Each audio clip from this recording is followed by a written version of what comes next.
두산중공업이 국내 기술에 의존하던 발전용 가스터빈 국산화에 성공해 첫 제품 제작이 마무리 단계다. 세계적인 에너지 전환으로 위기에 놓인 국내 대표 원자력 발전 설비 제작 기업인 두산중공업이 액화 천연가스 발전 핵심 설비로 사업 영역을 확장해 새 도약을 할 수 있을지 주목된다. 18일 찾은 경남 창원 두산중공업에서는 공종률 95%의 270메가와트급 가스 터빈 GT6-307 시리즈 1이 조립되고 있었다. 길이 12m, 무게 3만 20분의 거대한 은빛 가스 터빈은 압축기 연소기 터빈으로 구성된다. 압축기에서는 상온의 공기를 21대 1로 압축하고 연소기에서 압축된 공기와 연료를 혼합해 태워 고온 고압의 연소가스를 얻은 뒤 4단 날개의 터빈을 돌려 전기를 얻는다. 가스 터빈의 원리는 항공 엔진과 거의 비슷하다. 항공 엔진이 연소가스로 앞으로 나아갈 추진력을 얻는다면 발전용 가스 터빈은 토크 출력을 얻는다. 전 세계에서 가스터빈 기술을 갖춘 국가는 미국, 일본, 독일, 이탈리아 등으로 자치 항공 엔진 기술을 갖춘 곳들이다. 목진원 부사장은 가스터빈을 개발하겠다고 하자 경쟁사 한 곳이 2차 세계대전 때 제트 엔진을 개발해 운영해보지 못한 나라가 만들 수 없다고 말했을 정도로 국내엔 기술과 경험이 부족했다고 말했다. 전체 부품만 4만여 개 기계공학의 꽃라고 불리는 발전용 가스터빈에서 특히 고난도 기술이 많이 응축된 부품은 터빈 쪽에 조립된 360개 블레이드다.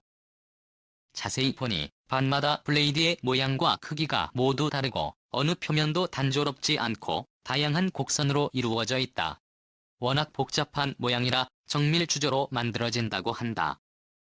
표면 곳곳에서는 정교하게 계산된 공기의 흐름을 만들 지름 0점에서 0.8mm짜리 구멍이나 작은 홈도 곳곳에 달려있다.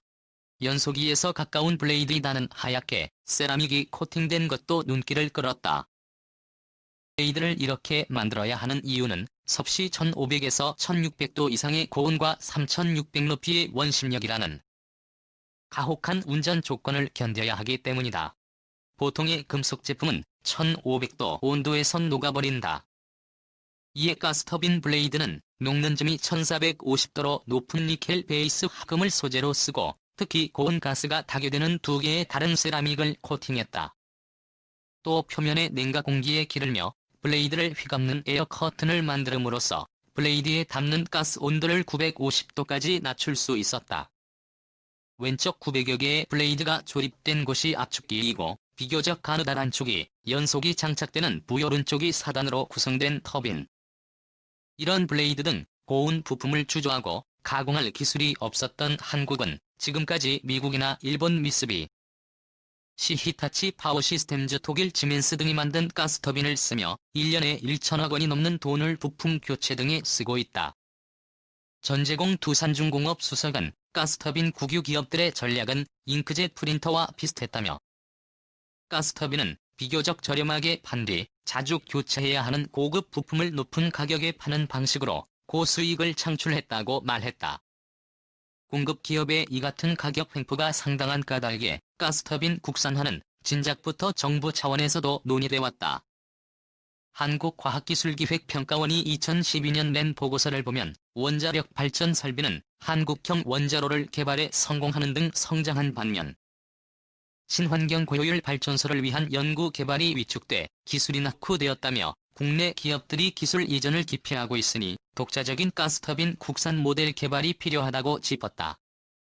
2013년엔 두산중공업이 이탈리아 기업 안살도를 인수해 기술을 확보하려 했지만 막판 불발되는 일도 있었다.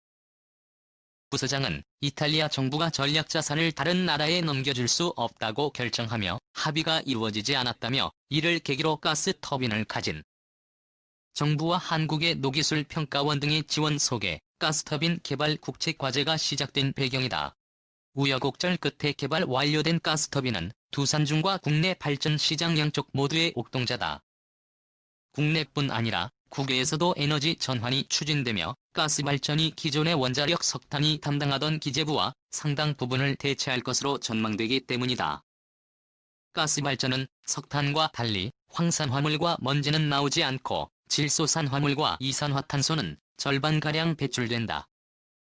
두산중공업은 2017년 12월 나온 8차 전력 수급 개본 계획과 노후복합 발전소 석탄 발전소 리퍼링을 고려하면 2030년까지 신규 복합 발전소는 18GW 규모에 이를 것으로 전망한다며 여기에 국산 가스터빈을 사용하면 약 10조 원의 수입 대체 효과가 기대된다고 설명했다. 이에 더해 두산중공업은 국외 시장에도 진출하기 위해 미국 가스터빈 보수 정비기업 DTS를 2017년 인수하는 등 사업 포트폴리오 확대에 힘써왔다. 여기서 끝이 아니다.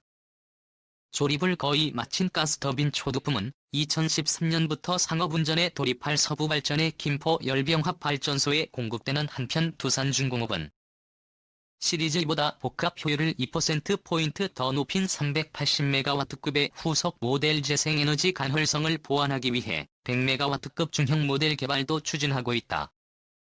박지원 두산중공업 회장은 이번 가스터빈 개발은 국내 230여 개의 중소중견기업이 참여하는 산업 생태계 구축으로 이어진다는 점에서도 의미가 크다며 격변하는 에너지 시장 환경 속에서 지속적인 변화와 혁신으로 다른 분야에서도 의미 있는 성과를 내놓겠다고 말했다. 한국형 전투기 엔진이 미국 제너럴 일렉트릭의 기종으로 결정됐다. 이에 따라 KTFX는 지혜 제품 기반으로 쌍발 엔진 형상의 본체에 기본 설계를 시작한다.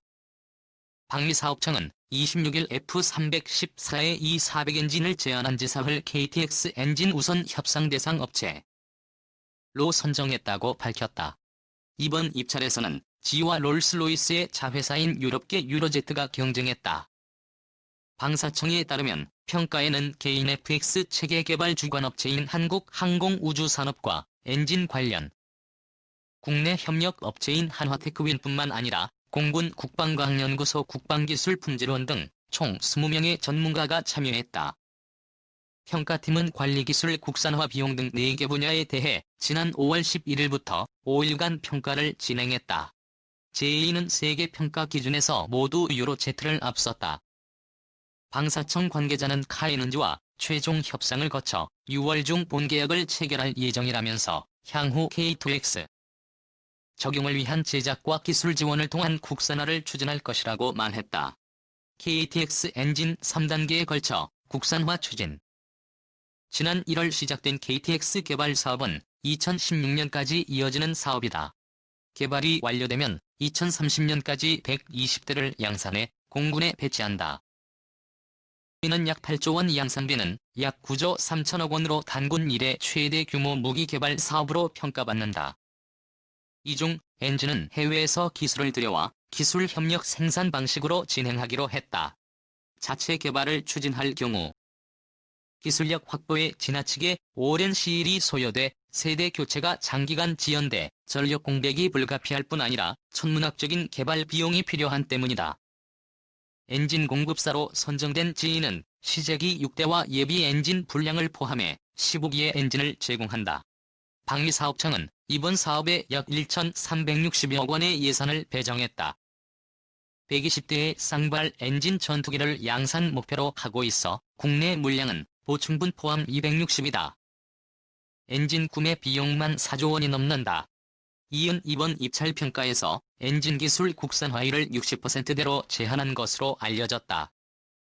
방사청은 뒤로부터 엔진과 관련 기술을 이전받아 지금의 조립 국산화 부품 국산화의 3단계를 거쳐 국산화를 추진할 예정이다. 우선 2020에서 2021년까지 GE로부터 조립된 엔진을 지금의 방식으로 10대 도입한다. 2021년부터는 뒤로부터 도입한 부품을 국내 업체가 최종 조립해 2대를 납품한다는 계획이다. 2022년에는 국내 업체가 국산화 부품을 장착해 3대에 대해 최종 조립부터 납품까지 진행할 예정이다. 향후 엔진 정비의 경우에도 한화테크윈이 보유하고 있는 기존 정비창을 그대로 활용할 수 있어 큰 어려움은 없을 전망이다. 카이가 개발한 듀오십 고등훈련기와 수리온 헬기 등의 엔진이 모두 제2 제품이다. KFX의 동체 기본 설계는 2018년 마무리된다. 2019년까지 상세 설계를 끝낸 뒤 이를 토대로 KFX 시제기가 제작된다. 2021년부터 시작이 6대를 출고해 4년간 비행시험을 거쳐 2016년 개발 완료한다는 방침이다. 이 기종 구식 엔진 지적도 업그레이드 협의해야 KTX의 엔진으로 선정된 GF415사제 E400 기종은 미 해군의 주력 전투기인 F-28F 슈퍼 호넷이 장착하고 있는 엔진이다. 1980년대에 개발한 F-44를 모태로 한 기종이다. F-400산을 탑재한 F-28번의 CFK-28F 슈퍼 호넷으로 업그레이드 되면서 여기에 탑재되는 엔진 역시 F-424로 변경된 것이다. F-414는 원형 모델인 F-4보다 추력을 35%가량 높은 게 특징이다. 항공무원 등 짧은 활주로에서 이륙해야 하는 함재기 특성상 최대 추력이 경쟁 제품인 유로제트의 엔진보다 높다. 이번 입찰에서 유로제트는 유로파이터 타이푼 전투기 엔진이 J100을 제안했다. 제2는 이번에 기존 F414-400을 업그레이드해 추력을 최대 10%까지 높일 수 있는 F414기의 I를 KEFX 엔진으로 제안했다. 하지만 GF424, 제2-400 기종이 구식이라는 지적도 있다. 신형 엔진이 아닌 1980년대 개발된 F404에서 파생된 기종이라는 이유에서다. F424제 E400 엔진은 유로제트의 EJ100 엔진과 마찬가지로 1995년 초도 비행을 했다. 하지만 EJ200은 상대적으로 신형 전투기인 유로파이터 타이푼을 위해 개발된 4, 5세대 최신의 엔진으로 평가받는다. 특히 J2는 엔진 효율성을 높일 수 있는 신기술을 이미 개발해놓은 상태다. 해 J2는 기존의 전해열합금보다 무게는 가볍고 더 높은 온도에서 견딜 수 있는 세라믹 복합 소재를 개발했다고 대대적으로 홍보한 바 있다. 이 기술을 제트 엔진의 블레이드에 적용하면 더 가볍고 연료가 적게 드는 전투기 개발이 가능하다. 미 해군은 이미 이 기술을 적용한 엔진을 사용한다. 또 J2는 연료 소모율은 이전 엔진에 비해 25%가 더 적고 추력은 최대 10% 더 높은 최신형 엔진도 개발해놓은 상태다. 익명을 요구한 무기체계 전문가는 우리가 제안한 엔진이 지금은 현역으로 뛰고 있는 전투기의 엔진이라고는 하지만 우리 공군이 K2X를 운영하는 시기는 15년 후인 2030년이기 때문에 구식 기술로 전락할 수 있다면서 국산화 이전 협상뿐 아니라 향후 K의 업그레이드 시 최신 엔진 기술 적용을 위한 협의도 병행해야 한다고 강조했다.